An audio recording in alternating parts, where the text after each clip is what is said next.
Travellers కనిపిస్తుంది అక్కడ moon. ఇప్పుడు కాలాపత్తర్ బీచ్కి ఎర్లీ మార్నింగ్ స్టార్ట్ అయ్యాం. సన్ రైజ్ చాలా బాగుంటుంది అంట హ్యావ్లాక్ ఐలాండ్లో. ట్రావెలర్స్ కాలాపత్తర్ బీచ్కి వచ్చాము ఎర్లీ మార్నింగ్ సన్ రైజ్ చూడడానికి. కానీ కొద్దిగా క్లౌడ్స్ వెనకాల సన్ ఉండడం వల్ల మరీ అంత సన్ అయితే కనిపించట్లేదు.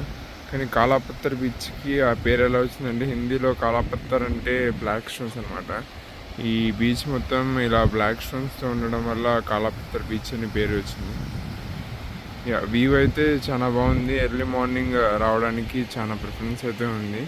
ఇక్కడ ఫుడ్ అయితే ఏమీ లేదు ఫ్రెండ్స్, మీరు తెచ్చుకోండి. మేము డ్రై ఫ్రూట్స్ తెచ్చుకున్నాం. అలా సూర్యోదయాన్ని చూస్తూ డ్రై ఫ్రూట్స్ తింటూ కాసేపు టైం స్పెండ్ చేయొచ్చు.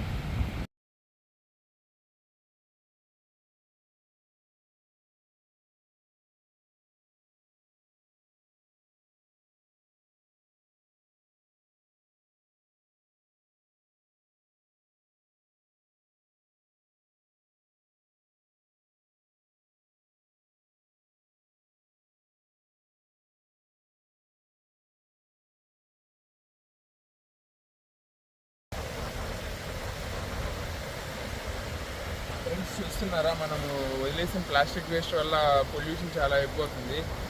ప్రీవియస్ చెన్నై బీచ్లు కూడా ఇలా బ్యూటిఫుల్గా ఉండేవి, కానీ ఇప్పుడు అసలు వెళ్ళాలంటేనే నిజం వస్తుంది.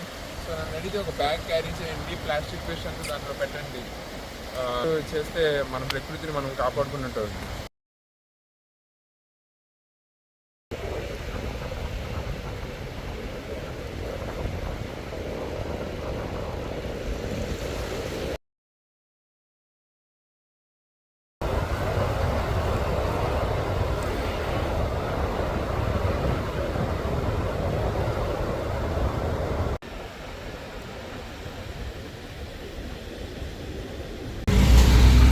ట్రావెలర్స్ ఇప్పుడే బ్రేక్ఫాస్ట్ సరవణ హోటల్లో తినేసి బయలుదేరుతున్నాను.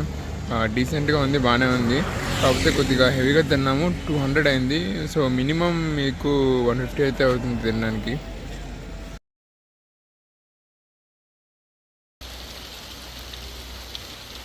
బీచ్ పక్కనే బ్యాంబూ హట్లో రూమ్ తీసుకున్నాము. ఇక్కడంటే కొద్దిగా చీప్గా వస్తుంది. 1500 అలా తీసుకున్నారు పర్ 1 డే. 4 days టోటల్ ఇక్కడ స్టే చేస్తున్నాం.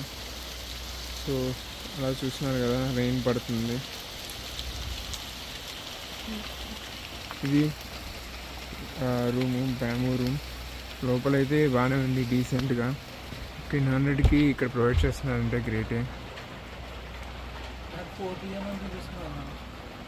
ఒక ఫ్యాన్ ఇచ్చారు, బెడ్ ఇచ్చారు, వాష్రూమ్ ఇక్కడ ఉంది, ఇది కూడా బాగుంది. సో చూస్తే కొద్దిగా వాటర్ పడుతూ ఉంటుంది రెయిన్ వల్ల, బట్ డీసెంట్గా ఉంది రూమ్ అయితే.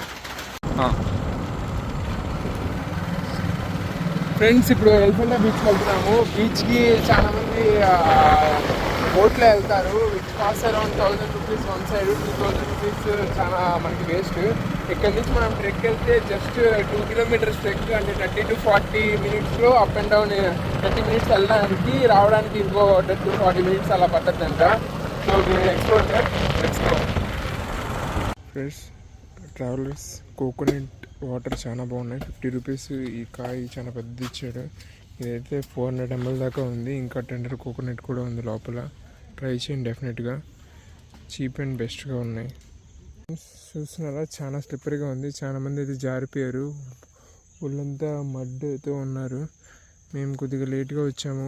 యాక్చువల్లీ 1 PM వచ్చాము. ఎవరిని లోపలికి కూడా అలో చేయరు. కాకపోతే మేము కొద్దిగా వాళ్ళకి తెంచి తప్పించుకొని వచ్చేసాము. కాకపోతే దారిలో వస్తుంటే అందరూ జారి పడిపోయి రెయిన్ వల్ల చాలా స్లిప్పరీగా అయిపోయింది. కాబట్టి ఇంకా మళ్ళీ స్టాప్ చేసి వెళ్ళిపోతున్నాము. ఎలిఫెంటా బీచ్ క్యాన్సిల్ చేసుకొని. ఎందుకంటే ఇంత కష్టపడి మట్లో వెళ్ళిపోవచ్చు, కానీ వెళ్ళిన తర్వాత అక్కడ వ్యూ ఉండదని రిటర్న్ వెళ్తున్నాము. మీరు చూసుకోండి, 1 PM లోపల స్టార్ట్ అవ్వండి ముందుగానే, లేకపోతే అక్కడికి వెళ్ళినా వర్త్ ఉండదు టైం స్పెండ్ చేయడానికి. చూస్తున్నారా ఇక్కడ ఎంత స్లిప్పరీగా ఉందో, లెగ్ వేస్తే చాలా జారుద్ది. సో కొద్దిగా నిదానంగా వెళ్ళాలి.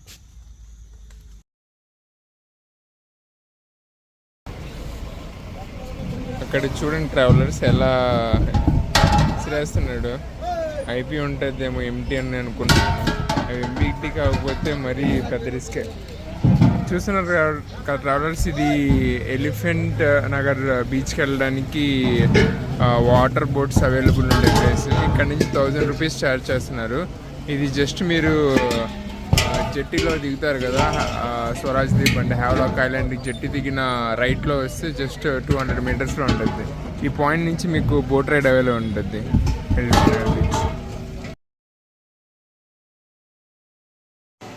ఫ్రెండ్స్ చూస్తున్నారు కదా, ఇది సిలిండర్ అండ్ బయాన్సీ సిస్టమ్. ఇప్పుడే మేము దీన్ని కిట్టింగ్ అండ్ డీకిట్టింగ్ ఎలా చేయాలో ఈరోజు నేర్చుకున్నాము. కనిపిస్తున్నారు కదా, ఇది సిస్టము. సిలిండర్ వెనకాల ఉంటుంది, ముందుండేది బీసీడీ. దీన్ని ఎలా కిట్టింగ్ అండ్ డీకిట్టింగ్ చేయాలో ఈరోజు నేర్పించారు. అన్నీ మా చేత ప్రాక్టీస్ చేయించారు కూడా ఫ్రెండ్స్.